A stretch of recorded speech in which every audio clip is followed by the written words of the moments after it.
The 2011 and 12 Charlotte Bobcats, along with the worst name and logo in NBA history, they also had the worst team and record of all time too, in large part for having the worst NBA GM of all time all at the same time. It was just a huge compilation of suck all in one, and MJ's notorious for being a failed general manager. In the past, leading up until 2012, on the Wizards he drafted Kwame Brown first overall, signed Larry Hughes to a big contract, then on the Bobcats drafted Adam Morrison, and gave a lot of big contracts to bad players, and a lot more that we're about to find out. So with that said, let me set the stage here. In 2010, the Hornets roster was filled with Steven Jackson, Gerald Wallace, Raymond Felton, Boris Diaw, Nazir Muhammad, and Tyson Chandler. And these guys made the 2010 NBA playoffs but got swept in the first round. So Jordan said he wanted a fresh start. He said he wanted to do something to get them to the second, third, or fourth seed instead of the 8th. So quickly after, he traded or waived all of them, and that couldn't have been any worse of a decision because that's how they ended up with this team in 2012. The team that would finish off the lockout season on a 23-game losing streak, giving them a 7-59 record, meaning they had only won 10% of their games that entire year. And looking at this roster, it was no surprise. And the only player here that ever became anything was Kemba Walker, who was originally drafted in 2011, so his first season in the league was the Bobcats' worst. And because he was a rookie during that time, he wasn't much help. As we know, he'd spent the next 7 years unsuccessfully trying to make this team good, and it didn't help that time after time MJ came up short on his part as GM, drafting Bismack Biyombo 7th, Michael Kidd-Gilchrist 2nd, Cody Zeller at 5th, and Noah Vonleh and Frank Kaminsky 9th overall ever since Kemba was drafted. So of course they only made the playoffs twice and got swept in one of them, before he'd move on to the Celtics in 2019, get traded to the Thunder, and now sign with the Knicks in 2021. As for DJ Augustine, the Bobcats drafted him in 2008, and he was there for 4 seasons, leaving almost immediately after that disaster year. And from there, there's really not too much exciting for him, aside from the fact that he's been bouncing around the league ever since as a valuable guard off the bench. Now with Bismack Biyombo, he was drafted in 2011 and traded to the Charlotte Hornets, so he was also in year 1 during their worst year. Ever since then though, he'd play in Charlotte for 3 more seasons, before they just flat out let him walk, before signing with the Raptors, becoming one of the most overpaid players in the league for the Magic in 2016, when they gave him a $72 million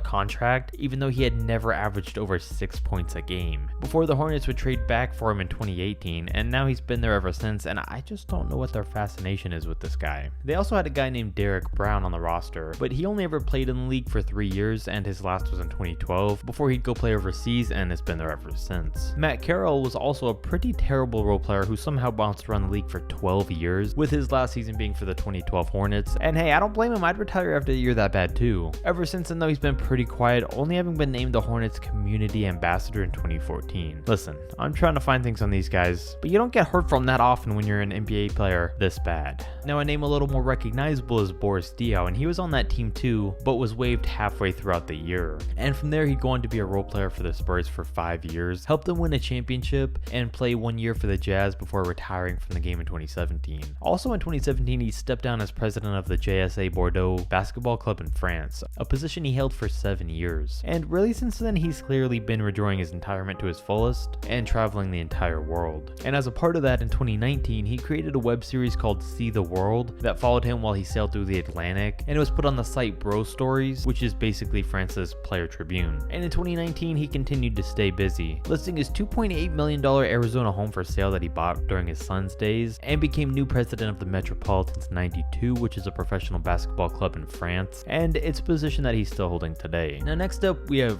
this guy, whose name looks like a brand of pasta sauce but is pronounced Donna Diop, and I have no idea how that works, but I guess it's besides the point. He was originally traded though to Charlotte in 2009 and spent the rest of his career there until he retired in 2013 at only 31 years old, and you might not remember him, but since retiring in 2014 he joined the coaching staff for the Texas Legends of the G League and was apparently pretty good at it because he was promoted to an assistant coach 1 year later. A year after that he'd make it to the actual NBA as a coaching associate for the Jazz, and last year he made it on as an assistant coach for the Houston Rockets. So we may be hearing his name announced as a head coach pretty soon. But a name you may or may not remember is Gerald Henderson, but he actually led this dumpster fire in scoring in 2012 at 15 points a game, and that was definitely the best year of his career. And he proved to be a solid scorer, but played a little worse the next 2 years, so he got traded to the Blazers in 2016, then the 76ers in 2017. And at the end of the year he was waived by Philly, and that's where things kind of went downhill, because it it was the end of his career when he decided to take a season off to have surgery on his hip that had been giving him problems for years. Well, it actually took 3 surgeries and a year to come back from, and as he was training for his return, he tore his Achilles in 2018. And at that point, after another year of recovery, he instead decided to join the Charlotte Hornets broadcast team and just retire from the game of basketball. But things have been going good for him ever since, and in 2020 he started his own luxury real estate company, so maybe that'll take off for him too. And now we have Corey Higgins, who was another member of this team's roster in 2012, but he was never a good player and only made the team because he was Michael Jordan's godson. Staying in the theme of Corey's though, it brings us to Corey Maggette, who spent most of his best years on the Los Angeles Clippers, but was traded to the Bobcats in the middle of their bad season, and got traded immediately after it too, so he only ended up playing 38 games for them. But then he'd go to play only 18 games for the Pistons before sitting out the rest of the year for personal reasons and a lack of interest in the game. So unsurprisingly, after that he retired. And in 2014 he became an analyst for the Los Angeles Clippers and college basketball, and would continue that job while also joining the Big Three in 2017. But he would tear his Achilles in the very first game and sit out the entire year. But in 2018 he came back ready, winning Big Three MVP, Captain of the Year, and leading his team to the championship.